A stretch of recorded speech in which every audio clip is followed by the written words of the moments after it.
All right, so, well, the reason for this talk is that at one of our conclaves, Zbigniew asked me to do a talk on how we do development in systemd, and with the hopes to, like, I think he wants himself to understand better how we do this, how all this is implemented, but like I think maybe we can get some new contributors this way as well. So let's talk about how why you should contribute to systemd. Well, first, let's get the first things out of the way. Why we don't use mailing lists, yay, but it's not like GitHub is the greatest thing either. So let's not talk about that. Let's look at the development workflow instead. What is in a good development workflow? This is what this is about your iteration flow when you're working on a project. Usually, like, you compile your stuff, you run it, right? You test, does it work, right? Your iteration flow, and you want that to be trivial to set up for new contributors, because otherwise no one is gonna like contribute to your project. People generally like have a harder time than you would think setting up your project and getting getting set up for hacking on it. So you want to reduce the toil and the problems they have with that to a minimum. And people tend to run really weird and really different setups, right? That's the core of Linux. Like, people can have their system set up the way they like in very different and very complicated ways sometimes. And yet you want to try and make it work so that whatever the system is, you can still do development, or you can still hack on the project. You want it to be fast, incremental. So okay, maybe the first build takes a while, but after that's done, it should be incremental builds. It should be fast. This includes like just the compilation, but also getting into the test environment so you can do your testing. The longer that takes, the more demotivated people are going to get. At my first job, I think an incremental build of the system after doing absolutely no changes at all took 5 minutes. So think about that, waiting 5 minutes after every single change before you can test it. Like, it's a very good way to get demotivated. You want it to be ephemeral. So how important this is depends a bit on the kind of stuff you're testing, but if you start looking at low-level Linux user space or the kernel or something like that, if you make a change and you test it and it breaks your laptop, then again, you're probably not going to try to develop on something again. So you want it to be, all of your testing to be done as much as possible in an environment that you can just throw away if something goes wrong, right? Throw it all away and start from scratch without having to spend time fixing things if you did something wrong, if you wrote a bug or something like that. You want it to be reproducible, like if this is used in CI as well, or if something goes wrong on another developer's laptop, you want to be able to reproduce the failure, because otherwise you tend to get into these very complicated debugging sessions. I have had this quite a few times with Leonard, where he goes on Telegram and he yells at me, "Hey, Daan, make our site's not working. Why is this the case?" And if I can reproduce the failure, then it's much, much easier to get to the bottom of it. And otherwise, it's like this complicated flow, because Leonard like doesn't include any logs. So yeah, you have to go in and like, "Can you please give me some logs?" And it's this whole back and forth, which you want to avoid, right? And then finally, you want it to be flexible. You shouldn't have to go through hoops to make changes to the setup. It should be easy to make local changes. And if you need to make a change for everyone, then it should also be easy. It should just be a single line in the PR, not have like any, you shouldn't have any complicated workflow of having to publish stuff somewhere, or you want to make it as simple as possible to modify.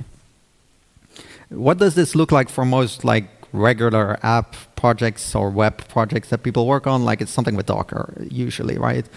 I think Docker Compose is used a lot for this, where people define all their services, their database, their web server, and everything that they want to run in a Docker Compose file. They run Docker Compose up, and eventually you end up with a running system with a few containers that represents a local setup of your project, and then you can test against that. And then, of course, you can get into one of these containers and check logs and stuff like that. Now, if we go and look at something like systemd, that doesn't actually work, right? While we have some executables that you can test from the build directory, like these are the simple command line tools that don't really do any IPC or something like that. Systemd cgtop, systemd escape, ID, the UUID stuff. All of that is like doesn't do any IPC. It's trivial to test straight after compiling from the build directory. Then if you get into the daemons or in the command line tooling that needs to do IPC, then suddenly running from the build directory becomes a lot more complicated, because an instance of the daemon might already be running on your system, right? Systemd is core software. Your laptop is already running it. If you're already running systemd as PID1, trying to run another one as PID1 from your build directory is not going to work. So you can't actually test it that way. What do you do then? Well, you can switch to the container. And not just any container. I don't think systemd is going to run in Docker, but you can use systemd nspawn. Systemd will run in systemd nspawn, and you can use that to test some of its functionality. But only the daemons that actually make sense or can run in a container, which is only a few of them, right? You can do resolved, userdbd, systemd run, etc. All of those will run in a container. But once you get into stuff like UDEV, or anything that has to do with actually booting the system up, initramfs stuff, right? Doing a switch route from the initramfs to the main system, anything with encryption, anything with TPMs, anything with devices, anything with networking, the container stops being a viable solution, and you have to switch to a virtual machine to be able to actually get your testing done. And then even the virtual machine doesn't work in all cases. Like if we have some like hardware database stuff, like with hardware specific quirks and stuff like that in systemd, for that even a virtual machine isn't going to work. Then you need actual hardware on the bare metal available. Luckily, unlike the kernel, where I think 90% of the testing probably has to be done on bare metal because 90% of the kernel is drivers, with systemd we do have the luck that you can test almost everything in a virtual machine. And that really helps with the making things ephemeral, because a virtual machine is something you can just throw away, which is a lot harder if you're doing stuff on bare metal. So what else do we have to think about? Systemd does not exist in a vacuum. We don't control the environment that systemd runs in. Usually you do control the environment that your software runs in, right? You ship a full Docker container, a full app that has specific library versions which you test against. But for systemd, this is not the case, right? Systemd is packaged by distributions, and distributions choose the environment that systemd runs in. This means different user space library versions. This means configuration. This means even down to the way that systemd is packaged, right? Not every distribution has the same sub-packages. They put different stuff in different sub-packages. They do all kinds of different stuff in their packaging, right? The kernel might even be different. Yet we need to make sure systemd works on all of these different configurations, because that's the environment that systemd runs in. Like, if we would say systemd only works with these library versions, with this very specific kernel version, then nobody would run systemd. And so we can ask ourselves the question, if we just run like Meson install to put systemd on a system, like, are we really testing the right thing? Because nobody is going to deploy systemd like this in production. They're going to install packages that come from their distribution. So we should be testing the distribution packages to get the best coverage of that what we're testing is actually what is going to be running in production. And then the other benefit, of course, is Meson install is going to not override or not going to uninstall the previous version. We also want to test disk images. A lot of kernel testing is done with a stripped down initRD and without a rootfs. That usually works for testing the kernel, but for systemd, you want to test all of user space, so you want a full rootfs. That usually means an initRD is not enough, right? You need a full disk image. I checked, like, I thought the kernel is very similar to us in that they also need a virtual machine for everything. So can we learn anything from them? But I actually could not find a single doc on the kernel docs side on building a kernel and then booting it in QEMU with your own user space and having this like development workflow. I could not find anything at all. So I was kind of surprised by that. So how do we build a streamlined systemd dev environment then? Well, we want to make it trivial to set up, so we want to require minimal dependencies to be able to set up the environment. We want to build these distribution packages, not just install whatever, like with Meson install. We want to build these distribution packages. We want to build an OS image. We want to build an initRD, and we want to have both of those to have the latest systemd in them. We want to allow customizations, right? Systemd does a lot of stuff with disk images, encryption, the envarity, user-only partitions, and so forth and so forth. So we need to support all of that. And then we want to be able to boot that resulting OS image either in a container or in a virtual machine. And we want to make that a nice setup. So auto-login as root, bind mount useful directories from the host. So you get full debug info in GDB and stuff like that. So that's the stuff we all want to make work in a streamlined dev environment. This is All Systems Go. So what do I do at All Systems Go? I shell for my project, right? Make OSI. So how do we solve this? We solve this with Make OSI. This is how you install it, right? So this goes into the trivial to set up thing. You just clone the repo, make a symlink, and it's usable. And so this is then how the core development workflow, iteration flow of systemd looks like. You go and edit your source file. You use that make OSI box command, which I will go into detail in the next slide, to run the unit tests. You run make OSI-f VM, which will build the OS image. It will build the distribution packages. It will make sure they're in the OS image.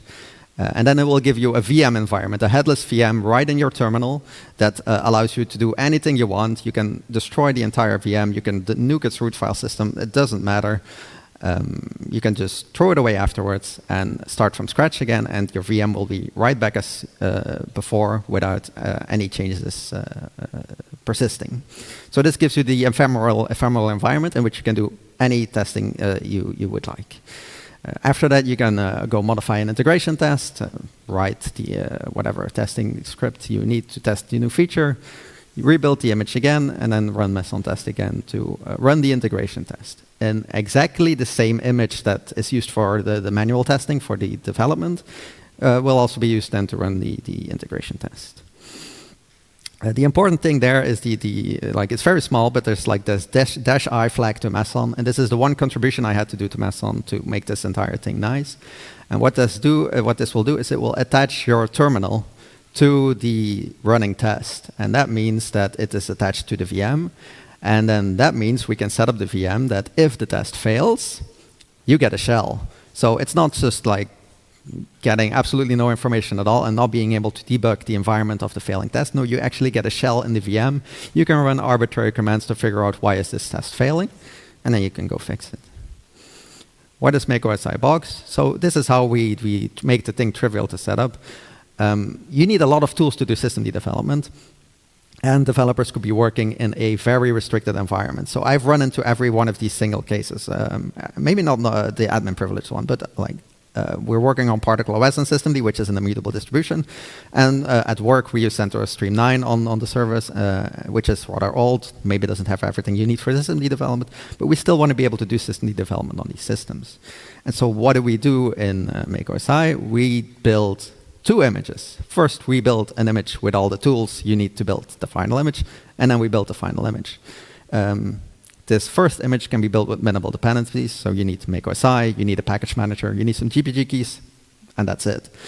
It will download all the rest you need, and then you can actually, then you have everything available to do systemd development.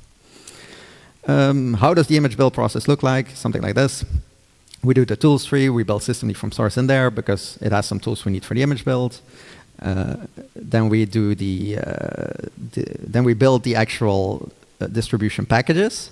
We do this in a separate image because we need we don't want all the compiler, the Meson, all the library development versions, etc., in our final images. So we do the build in a separate image. That spits out some distribution packages. Then we can start preparing the init RAMFS. We can prepare the rootfs. We can install the distribution packages in both of those. We package the init RD up as a unified kernel image. And then we can finally build a disk image.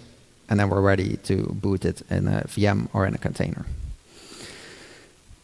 So the only problem with this setup, right, from the previous slide here, is that we have these two yellow boxes. And the yellow box means it is somewhat slow.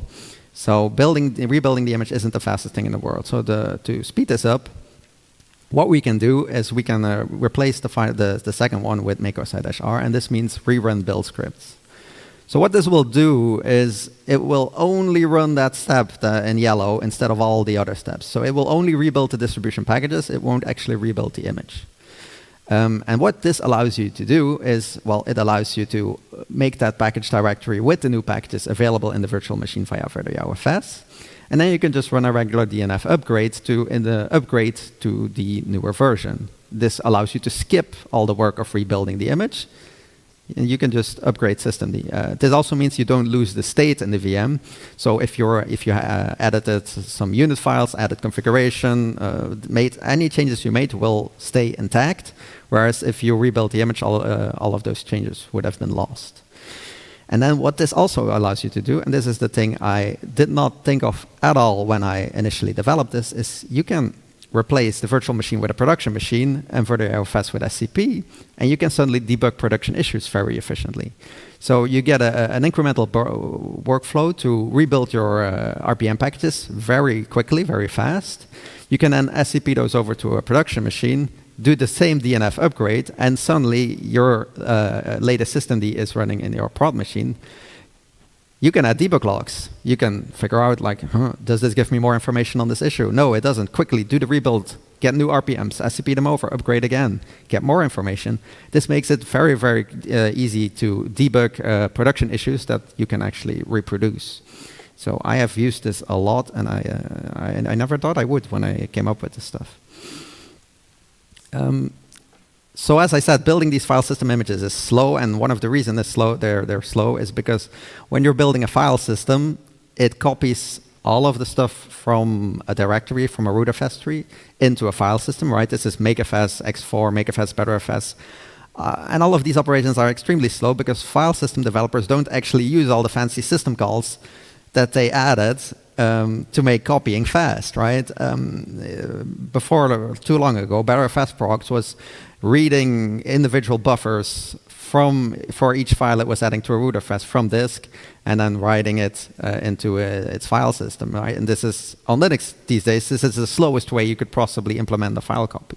We have fi clone range, copy file range, send file, all these fancy system calls to do quick copies without ever going back to user space, but nobody was actually using them.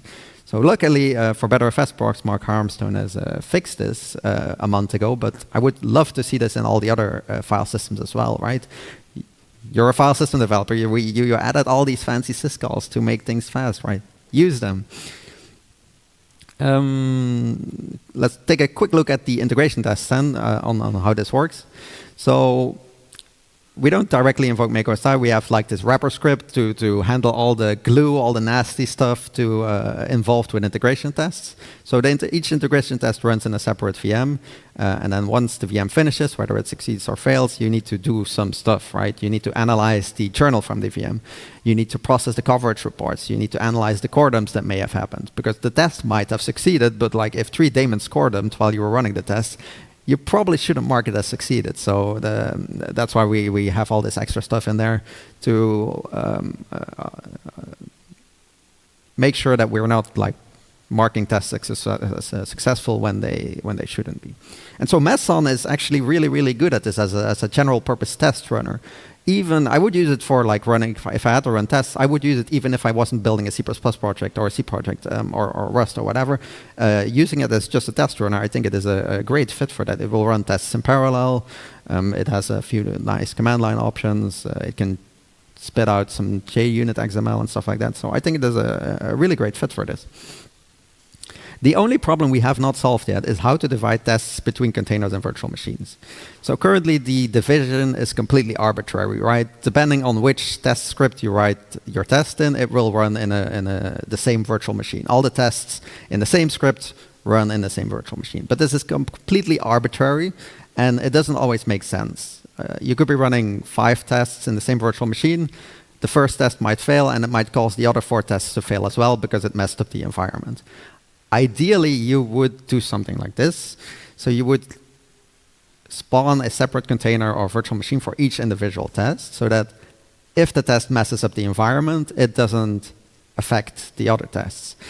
The problem is that this is extremely slow because you incur the boot time of the virtual machine or container for every single VM. So this is something I'm looking for a way to solve it, but frankly, I have no clue how. So anyone that has ideas on this or previous experience, please come talk to me. There are some upcoming improvements to make sure distribution updates don't break CI, but I don't have time for that. So that was it.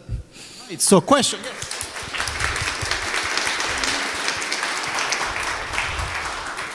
We have 5 minutes for questions. Yes.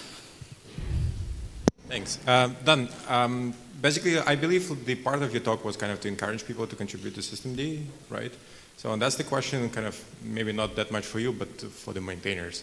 Essentially, like let's say your talk is very successful, and then you have a surge of new contributors. So how are you going to plan to deal with it, right? Because essentially, like my experience is like my PRs are sitting for like half a year without like attention.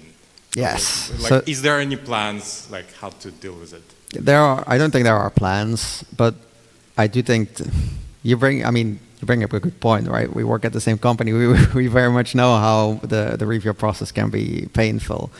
I don't know how to fix this. I think We have AI code reviews, right? yes, maybe AI code review is like I was saying to Leonard that like Chris Mason from BetterFS for the kernel is trying to set up code prompts to the AI code review for the kernel. So, like if they're doing it, maybe we should consider it as well. But aside from that, like I think the kernel is probably also bad at this, but they also seem to be better at this with having lots more subsystems, lots more maintainers. Leonard not being a massive bottleneck in review sometimes. So I don't know if we could delegate stuff more or just generally. We don't have a lot of maintainers. I think that's also a problem, right? I don't know how we would get more, right? I mean, it's hard work, that's a problem.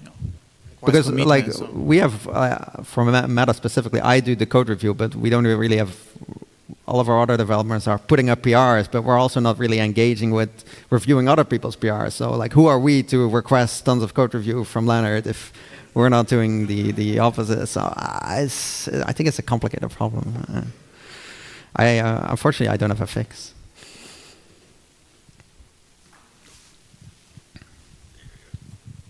Thank you for your talk. I have a question regarding the contribution outside of the code itself. So one thing that I like to do is just like test beta software releases.